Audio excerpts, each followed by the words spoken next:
Uh, the Working Ranch Cowboys Association, the WRCA, it's been around for 19 years, and I've been part of it since the very beginning. Um, Whenever they first announced that they were going to try to get this organization together, I was immediately interested because my core business was bits and spurs and buckles and conchos and stuff for the working cowboys out there, and I had a client base pretty well established. I've been in business for 23 years now,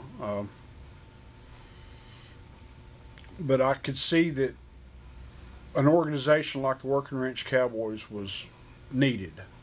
Uh, One of the reasons because I thought the legacy of the American cowboy was really dying. They had a lot of cowboy shows all over the United States, but they were cowboy shows for professional cowboys, PRCA kind of guys, and guys that just bought the hat, you know. And the Working Ranch Cowboys Association is exactly what it says it is. It's an association of the working ranch cowboys from the ranches. Um, but having this rodeo that they have every year, and the rodeos that consequently end up at the finals, uh, it's all working guys. It's the guys that are actually out there chasing that cow that's going to be that hamburger, be that steak that you're going to eat somewhere down the road. And those guys, they make a living horseback. They make a living taking care of cows, and that's what they want to do. And thank God they do, or we all be eating chicken. Isn't that terrible? The Working Ranch Cowboys Association, to me, has always been a real charitable type organization. What that money goes for is to help a working cowboy if he has a car wreck and tears up his truck, or his wife gets ill and he needs money with a hospital bill, or one of his kids is warmed up in the bullpen ready to go to college and you don't have any money. They provide a lot of scholarship help. The Working Ranch Cowboys Foundation does. But I can't say enough good things about it. And I mean, I've just always felt that way. I've never had a sour grape moment with the Working Ranch Cowboys. They've always treated me well, and in turn, I've always tried to treat them well. So that kind of gets around to this commission on this firearm. What I would like to say is about a year and a half ago, I was approached by some of the members of the Working Ranch Cowboys Foundation to engrave a firearm for them for their 20th anniversary.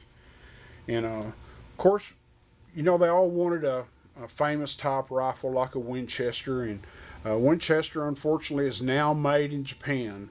So they still wanted an American-made firearm, and so what we settled for, and it's not settling, but it's a beautiful Henry 4570. And what they wanted me to do was engrave it for the 20th anniversary.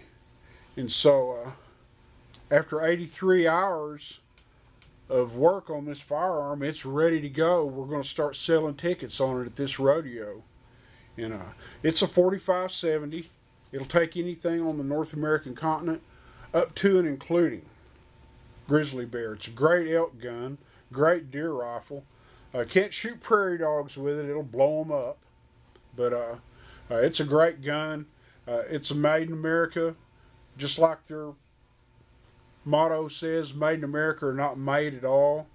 Henry rifle, it's really a nice made gun. The receiver is beautiful. It's nice shape. It's very accurate. And, I hope everybody buys a ticket for this gun, because I know I'm going to. I'd love to win it and keep it right here in my shop. And I will if I win it.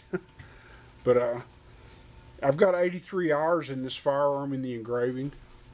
The gold inlay here this is a laser cut in the stock, and that was donated by some folks over at Cedar Mills over in Oklahoma City. They did all of the laser work for me, and then I come home and put gold in it. And the lettering around the gun designating what caliber It's got gold inside it. And the gun is engraved on all 4 sides. So that's a view that no one hardly ever sees, is the bottom. This gun was a real challenge. It was my very first big bore. And there's a lot of time and a lot of sweat in this one, but I hope everybody buys a ticket. I mean, it's just really a nice firearm.